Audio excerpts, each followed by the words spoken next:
Did you know that parents rank financial literacy as the #1 most difficult life skill to teach? Meet Greenlight, the debit card and money app for families. With Greenlight, you can send money to kids quickly, set up chores, automate allowance, and keep an eye on your kids' spending with real-time notifications. Kids learn to earn, save, and spend wisely, and parents can rest easy knowing their kids are learning about money with guardrails in place. Try Greenlight risk-free today at greenlight.com/Wondery. Craving your next action-packed adventure? Audible delivers thrills of every kind on your command, like Project Hail Mary by Andy Weir, where a lone astronaut must save humanity from extinction, narrated with stunning intensity by Ray Porter. From electrifying suspense and daring quests to spine-tingling horror and romance in far-off realms, unleash your adventurous side with gripping titles that'll keep you guessing. Discover exclusive Audible originals, hotly anticipated new releases, and must-listen bestsellers that hook you from the first minute. Because Audible knows there's no greater thrill than the one that speaks to you. Discover what lies beyond the edge of your seat. Start your free 30-day trial at audible.com/WonderyUS. That's audible.com/WonderyUS. Ryan Reynolds here from Mint Mobile with a message for everyone paying big wireless way too much. Please, for the love of everything good in this world, stop. With Mint, you can get premium wireless for just $15 a month. Of course, if you enjoy overpaying, no judgments, but that's weird. Okay, one judgment.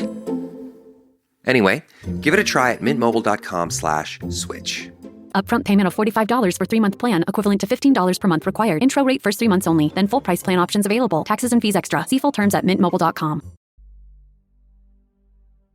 Welcome to The Messenger, the Rachel Cancer Scam. Previously on The Messenger, the Rachel Cancer Scam.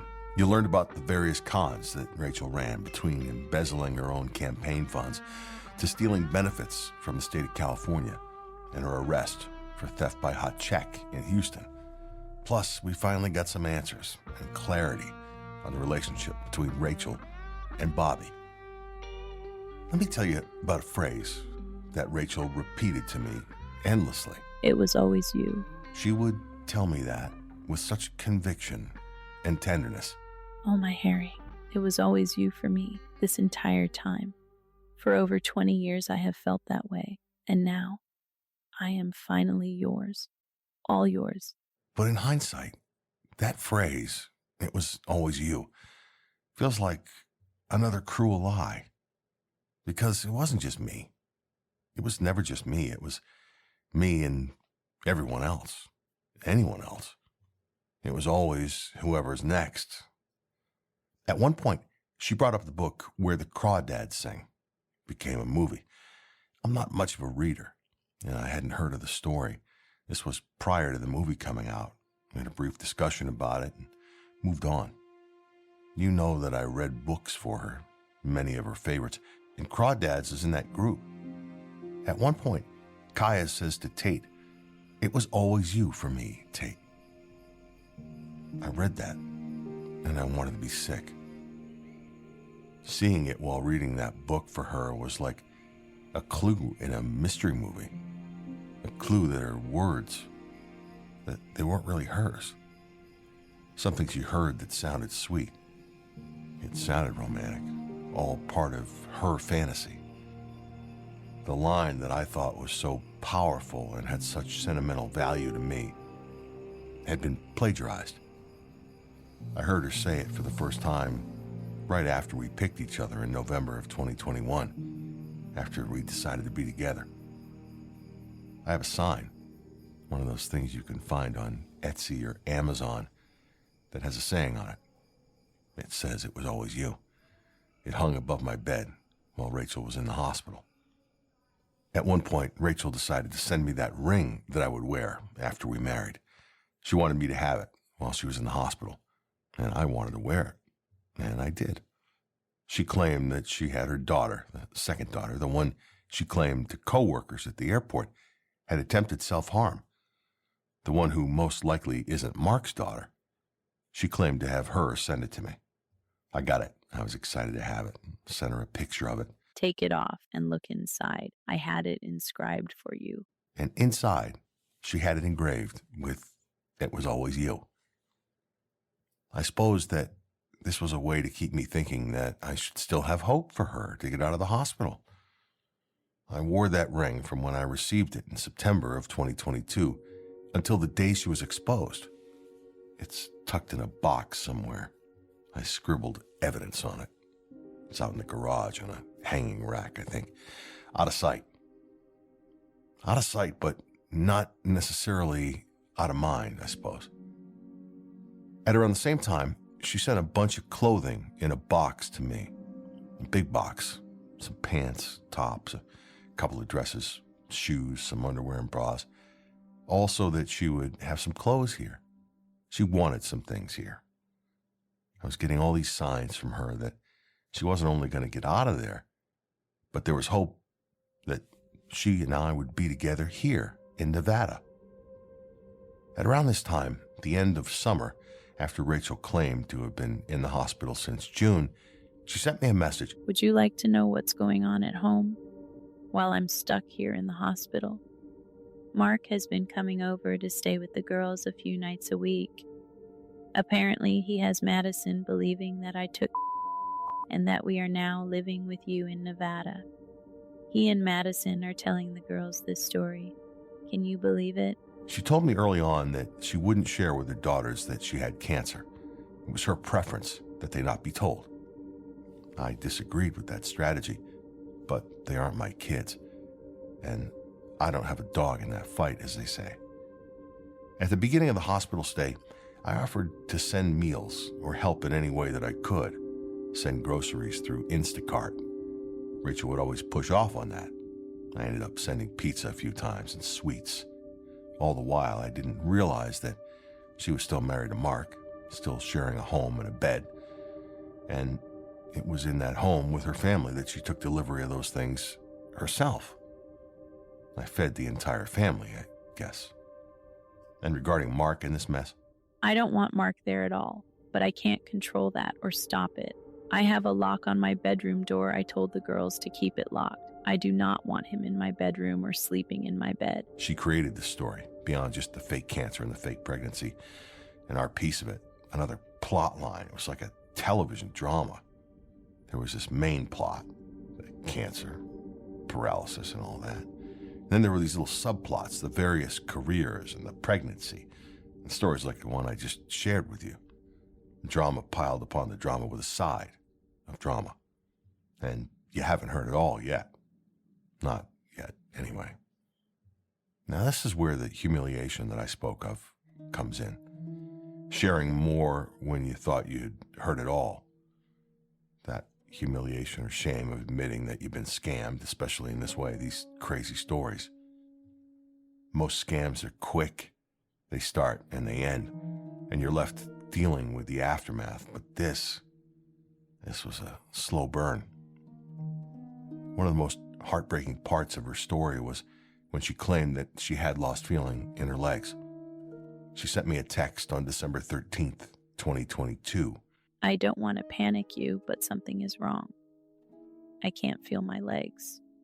I just feel a tingling feeling from my hips down to my feet. I have no real feeling. Please don't worry. I've called for the doctor and I'll keep you updated. If you're me, how could you not panic? At that point, we were aware of the brain tumor that the PET scan had revealed. They were still deciding what to do about that, whether to radiate or to go after it in surgery. This is what led to her paralysis. And the brain tumor, that would lead to memory loss. She initially claimed that the doctors thought it was just neuropathy because she had been in the same bed since June. That's 6 months in one position. Keep this in mind. She's telling me in December about the brain tumor and the paralysis. All that memory loss didn't come until May 5th, almost 5 months later. Shows pretty good premeditation, doesn't it? But let's face it, this could be whatever she wanted it to be. Who knows? We'll never understand it. I'll never understand it. And with her vivid imagination, a little bit of medical knowledge, and being a crafty storyteller and a great liar, she could ride this story out for a long time. She got the majority of the mileage from the overall cancer scam with those two big things, the paralysis and the brain tumor. Both things were central, how we would move forward from this spot on December 13th of 2022. A little over a year after that is when she got caught. Now that day, the 13th of December, and the days immediately following the situation with her legs, the tingling, and not having any feeling brought much in the way of stress, to me certainly. During this time, within about 24 hours of her sharing this information, I began to hear from her daughter that Rachel was having these tremors, fairly serious tremors. Within a few days of that, seizures would start. These were big seizures, 2.5 to 4 minute seizures. It was frightening. I spent some time researching them, especially the length of time that a seizure can happen without creating some sort of permanent damage. Rachel, with her flair for the drama, put herself right to that line. She got herself to a couple of 5-minute seizures. Daily, I was hearing from her youngest daughter, who was still allegedly there in the hospital. My notification would go off that I had a message from her. It got to the point where I was almost afraid to look. Those messages would come at all hours, day and night. Now, given that Rachel was in protective isolation this whole time, it wasn't like she or her daughter or the machines could signal the nurse's station that there was a problem and someone could just come in immediately to save the day. This was a horse of a different color. Anyone entering that room needed to be in protective gear. Think about the PPP stuff during COVID, only on steroids. I'm reminded of a scene from Breaking Bad where Skyler is in a panic about the danger the White family was facing from the drug cartel when she found out. You remember that big scene in the bedroom? Walt said, "Skyler, I'm not in danger. You're afraid of the danger. Well, I am the danger." And in this case, Rachel wasn't in danger. She was the danger. Danger to me. And as it would turn out, a danger to virtually everyone around her. On December 20th, Rachel said that Hightower wanted the tumor to be operated on. He wanted to go after it. And that meant brain surgery. Rachel was unsure what to do. She didn't want her head cut open. We spent 24 hours or more debating it. She didn't want it, and I wanted her to have it. I needed her to try to save her life. I felt like I became an active player in what I thought was the treatment of her illness, certainly a deciding factor in what she would do to manage her care. While she was undergoing chemotherapy over the summer and into the fall and winter, she'd start to tell me that I was her reason. I was her reason for fighting, especially after what she said Mark had done with the girls. She said, "I can't fix that situation from the hospital. I'll need to do it when I get home. And the damage may not be fixable. We'll have to see. But either way, the girls will be okay, and you're my reason for fighting." It was around this time that the first incident where Rachel would claim that a doctor went too far happened. Rachel had crafted a staff of doctors that were responsible for her daily care. A guy by the name of Dr. Ben Kirk, Dr. Kenneth Starr, Dr. Wu, Dr. Holt, Dr. Axel, Dr. Adams, Dr. Eric, and more. And what's interesting is that a bunch of these doctors were actually doctors that worked at French. Rachel presented information to me at one point about one of them, which turned out to be true. And the only way she would have known it is if she did actually know him or have some sort of relationship with him. Obviously, it wasn't a doctor-patient relationship at French Hospital when she had cancer. But I believe that one of those doctors that I mentioned treated Rachel in real life or was involved with Rachel in the form of an affair. And when I thought something wasn't right before the scam was exposed, I reached out for this one doctor. I want to explain why I reached out. Rachel claimed that she was not seeing Dr. Holt much at all. He wasn't coming around. Since I have been moved to this facility and after the fight with Jared, I haven't seen much of Holt. I know you want medical information, but honestly, I have no energy to listen to what they have to say. And if I'm being honest, I don't really care. I'm sorry. By the way, Dr. Holt claimed that during her ambulance ride from French Hospital to the new facility, that her heart stopped and she required more CPR. This was just a month after that coding episode where she was pronounced and given all of that CPR, 23 minutes or whatever he said it was. The CPR was happening consistently and her heart rate was consistently low. And while she was at French Hospital, 5 of her ribs had been broken at one point. And after this ambulance ride, the rest of her ribs were broken, according to him. And she weighed an unthinkable 66 pounds. Now, do keep in mind, at this very same time, Rachel's little white car started to appear at Russ's home. The car was there every day, basically during November, at one point or another. I left a detailed message with the front desk about who I was and why I was calling that doctor. That phone call to the doctor was returned in less than 5 minutes. The doctor confirmed the information that I had about him working at French. He claimed to have never treated Rachel, didn't know who she was, said, "Sorry, bud, you got the wrong guy." I shared one of the details I knew about him from Rachel. He said, "Yes, that's correct." And he seemed surprised. And he rushed me off the phone quickly. He knew her, and he knew more.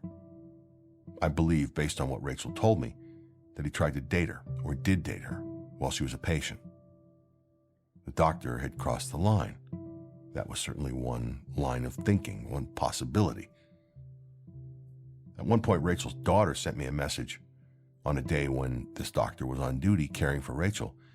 And she said to me, "This Dr. So-and-so makes me uncomfortable. The way he looks at my mom, the things he says, talking to her about taking her to sushi and being social. Just weirding me out," she said. You know how the 14-year-old girls can be. This was a statement which was meant to send me sideways. And it did. I thought to myself, the last thing that she needs is some asshole doctor trying to pick up on her while she's laid up dealing with cancer treatments, protective isolation, and all the other issues she was having. So I was already on alert about him. So when I decided I was ready to find some answers, I reached out to this guy, thinking he could get me to Holt. Little did I know that at that time, Holt was a mere figment of Rachel's imagination. Anyway, this doctor, he bounced from the call. And after the scam was exposed, I told her that I called him.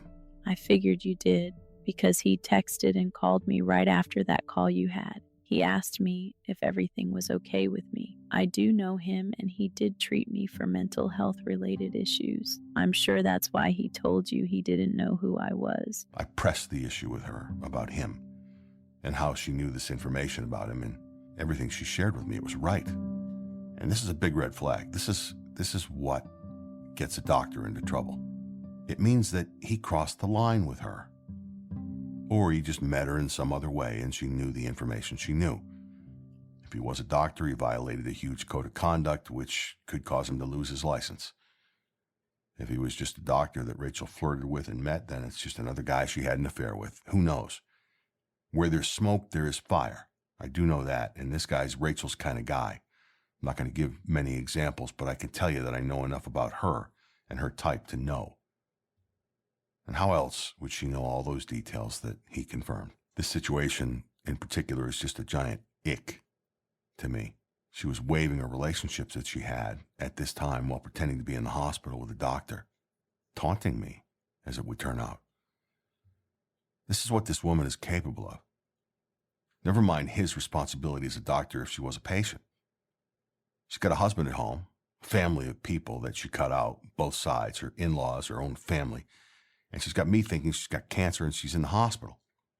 Oh, by the way, this is around the same time she was working at the airport and involved with at least 2 other men that I found, not including the one she accused of assault, and Russ hadn't even come into the picture yet. This is a mini meditation guided by Bombas. Repeat after me. I'm comfy. I'm cozy. I have 0 blisters on my toes. And that's because I wear Bombas, the softest socks, underwear, and t-shirts that give back. 1 purchased equals 1 donated. Now go to bombas.com/Wondery and use code Wondery for 20% off your first purchase. That's bombas.com/Wondery and use code Wondery at checkout. She gets around, I suppose. So back to this period of time between Rachel having a tingling in her legs from the waist down and the need for brain surgery. This is where she indicated that a doctor possibly had inappropriate contact with her. One morning, Dr. Eric was in early in the morning, and he insisted on giving her a bath. This is something that Rachel hated, especially with a man doing it. Her daughter sent me a note and said, "My mom's having a bath, and something weird happened." Dr. Eric left the room for some reason and left my mom laying naked, and she's really upset. Curtain was half drawn, so she was able to see how Rachel had been left. She said that he returned, and then another doctor came in, a neurologist. At one point, Dr. Eric asked the neuro doctor to step out so he could finish washing Rachel in her private area. The doctor essentially said he was done and left the room. Eric spent what Rachel's daughter, and later what Rachel would claim, was a long time with the curtain drawn, and with no feeling below her waist, she had no idea what was going on. Rachel claims that Dr. Starr came to her rescue. It was nearly shift change, and he came in and pitched a fit. Rachel claims that she told him that she didn't wish to be bathed, and that Dr. Eric did it anyway. And because she had no feeling between her legs, she had no idea what had happened, relayed all the details. She wasn't graphic in her description with me, but she set it up so that my mind would wander, and that it would get to me, and it sure did. She indicated that Starr would speak with Holt, and that doctor would be disciplined. Rachel told me, "I don't ever want to see him again or speak about this event ever again. I'm sick of these doctor encounters." She made it clear the one place she was supposed to feel safe has become the worst horror for her. These sort of interactions would become more and more common, and this part of the story takes a real sinister turn, and I'm wrestling with how to share it with you. Certainly how to share pieces of it with you. For now, let's get back to Rachel having no feeling below her waist and the brain tumor and the seizure and tremor issue. Rachel decided that she would have brain surgery. That happened on December 23rd, 2022. She told me it might be some days before I heard from her, but that her daughter would be updated by Holt and that she could pass messages along to me. That day was a difficult one. She and I spoke early in the morning. She said she was terrified, didn't sleep. She was hysterical, didn't want to go, didn't want to have her head cut open, and didn't want to deal with any of it. It was almost too much. I chatted with her via text until they took her phone and her ring. A few hours went by and I got an alert on Words with Friends from her daughter. She told me that Holt was there and everything was going along well and they were about halfway through. Rachel spared no expense when it came to the details. This surgery happened on a day that Holt was on a scheduled day off, but he came in anyway, because that was just the kind of doctor Rachel needed to craft for this tale. Holt came in one more time, and Rachel came back after the completion of the surgery, the necessary time in recovery. Her daughter notified me when she was back in the room, hooked back up to her machines. She told me that Holt said she had 47 staples in her head, and that the pain would be bad. At that time, her daughter sent me a long note. She said, "My mom wrote you a note and asked me to give it to you when she came back from surgery." And she asked for a couple minutes to copy and paste it into the Words with Friends message.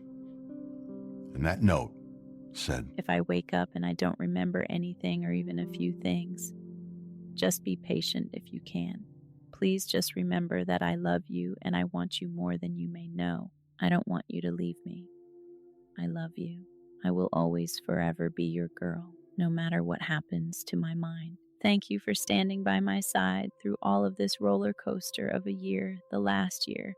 Thank you for loving me like you do and have every single day. Thank you for being my person for the last year. If I never kissed you again, I would know I was loved like no other.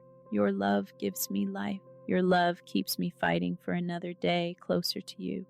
Just never underestimate the power of you just being you. Loving me and letting me love you is the greatest feeling I have ever known. I love you, Harry." Those were powerful words. I read it over and over and over again. Words that weren't meant to push me away. Words that were meant to pull me in. But why? Honestly, when she says things like, "I tried to get you to leave me," this was just diabolical. It'd be some days before I'd hear from Rachel, but I continued to hear from her daughter. She sent me a message the next day after the surgery. That was Christmas Eve day. She said, "My mom made a list of things that you need to do until the two of you talk. And you need to do them all. She told me that I was in charge until she could take over again." They were simple little things. It was cute. I played along. She sent me a message at 8 a.m. Said, "Go have breakfast. Make sure you eat bread and the potatoes. Don't worry about keto." At 1 o'clock, another message. "Mom said it's time for you to go eat some wings, and afterwards you need to go have dessert. She wants you to have ice cream." 3 o'clock. "Mom says you need to go to the cigar lounge, smoke, and find the UFC." And on and on. Eventually, after about 5 days, I heard from Rachel. This was a tough week for me. My interaction with her daughter was limited. I hadn't gone a week without talking to her while she was in the hospital.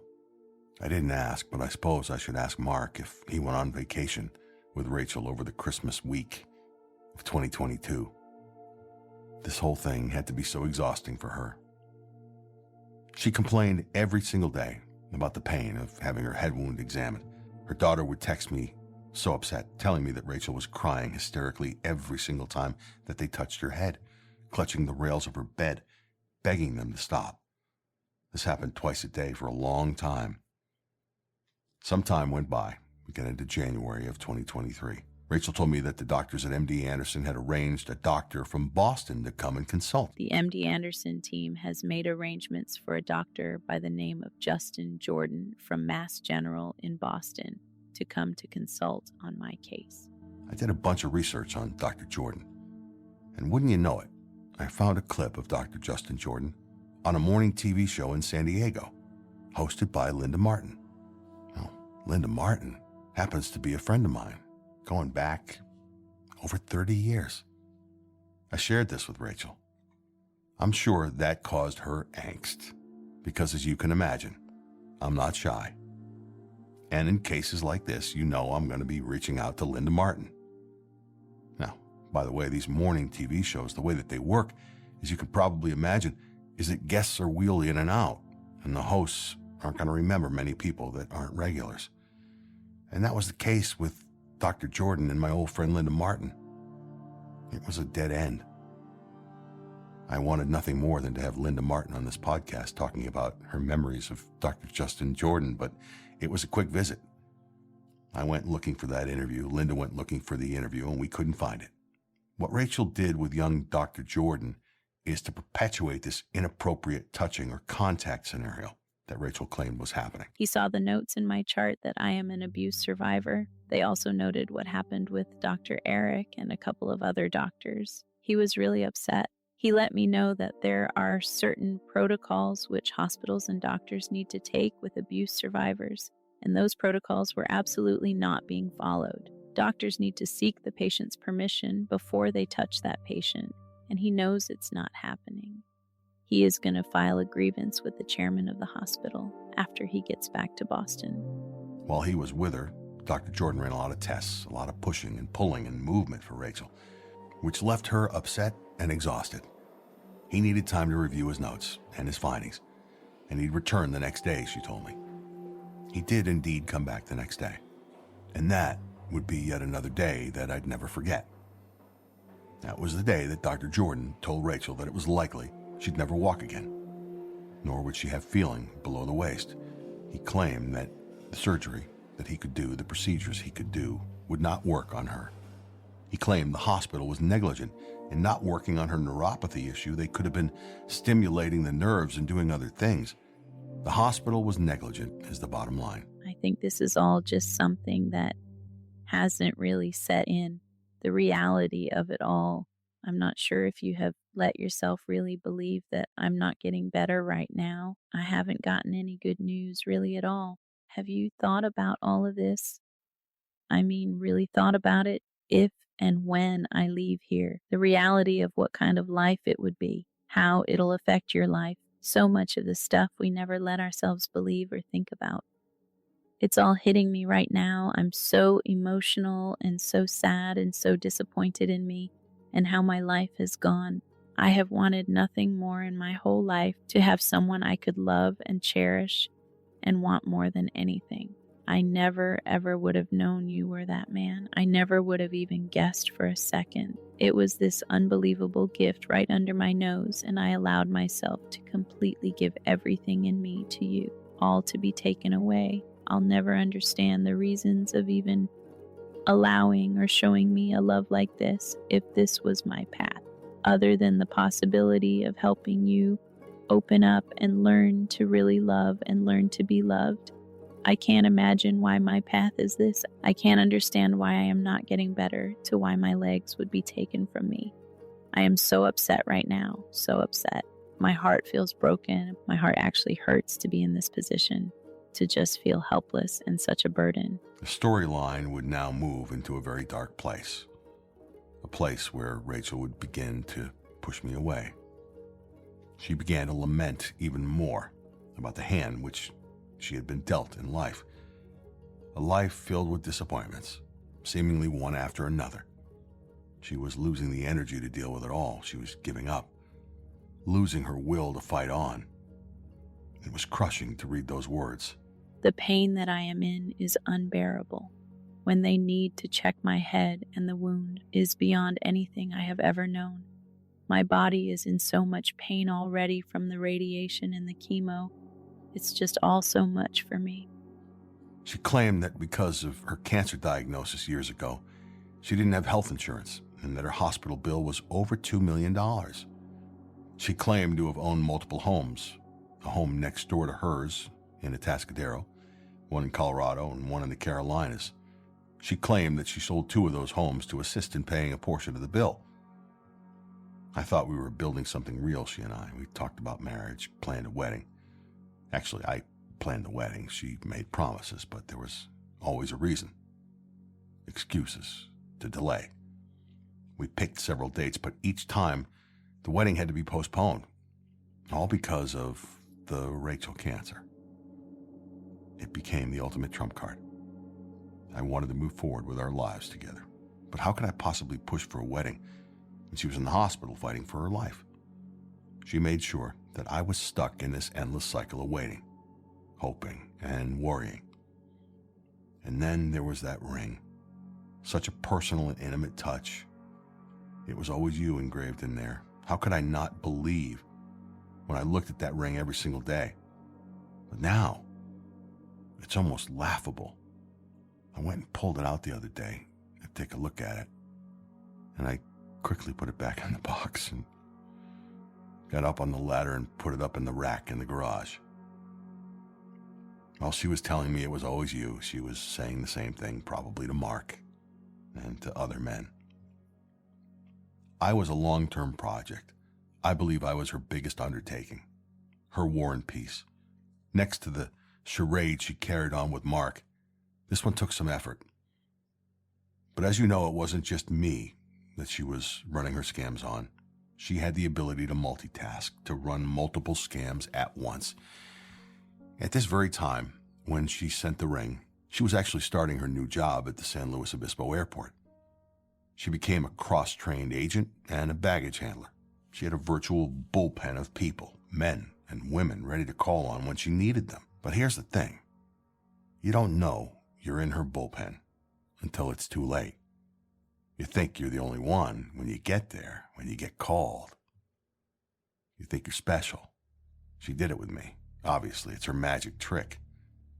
Rachel sent along texts, emails, and photos, each one meticulously crafted to make me believe that I was the most important person in her life.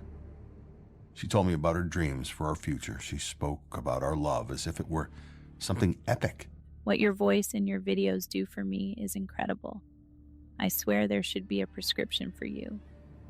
When I see your face in those videos and pictures, I just melt. I can feel your love through all of it. The power of your love and support. The dedication you have for us. Your love is the greatest love I will ever know. I do love you with all my heart. She was finally loved by a man the way she always wanted to be loved. These are things that I'll release in time. I will release a trove of documents. She isolated herself from reality, from her own mother and sister. She drove wedges between her children and is still doing that, and her extended family. She's like a human tornado, like an F5 tornado, picking up houses and trucks, leaving a path of destruction that's immeasurable wherever she goes. And the worst part, it's all done without remorse. She just moves on to the next target when she's done, to the next victim, without looking back. When I saw Rachel in court, she couldn't look at me, and she told the court that she was never really involved with me. When I think about that ring now, engraved with "It was always you," it was a monster symbol of her manipulation. I wore it on my hand every single day, everywhere I went. It never came off. A stark reminder of how far she was willing to go to keep me in her game. And how many other lives has she wrecked? Because this wasn't just about me. It never was. At one point, one of her followers asked if I thought she had any sort of moral compass. It reminded me that after we picked each other in November of 2021, she sent me a compass. It had been engraved. It said a bunch of things, not the least of which is that I should always keep it, always use it, so that I could find my way back to her. There are times, even to this day, where I've wondered to myself, what if that compass was a moral compass? What if she actually used it for those purposes? What if she used it to guide her, not to lie about pregnancy and cancer and everything else, but what if she used it to be honest? To tell me that she had never taken that ambulance ride, never been trapped in the hospital for 18 months. All of that, still married to Mark. I guess there I go, playing the famous what if game. I believe that compass led me square into a trap. But maybe its true purpose was different. Not to guide me back to her, but to eventually point me to the truth. A truth that may help others recognize manipulators so that their own compasses don't get thrown off course. I don't know. On the next episode of the Rachel Cancer Scam, another heartfelt note from Dr. Holt about how the medical team at French Hospital was thinking about Rachel, what they were thinking about Rachel, and could hospice be near? Next time on The Messenger, the Rachel Cancer Scam. Are you feeling stuck in your career or lacking employment at the moment? Experiencing symptoms of job dissatisfaction? You might be suffering from a common condition known as career stagnation. But don't worry, there's a solution. Monster.com. Monster.com offers a comprehensive suite of career-boosting tools designed just for you. Our free resume review and AI interview prep tool will help you stand out from the crowd. Need more guidance? Dive into our career advice articles for expert tips and insights. And don't forget to check out our salary tools to ensure you're getting paid what you're worth. Side effects may include a new job, increased confidence, and a brighter future. Consult Monster.com today and take the first step towards your new career. Ready for your next job opportunity? Visit Monster.com now.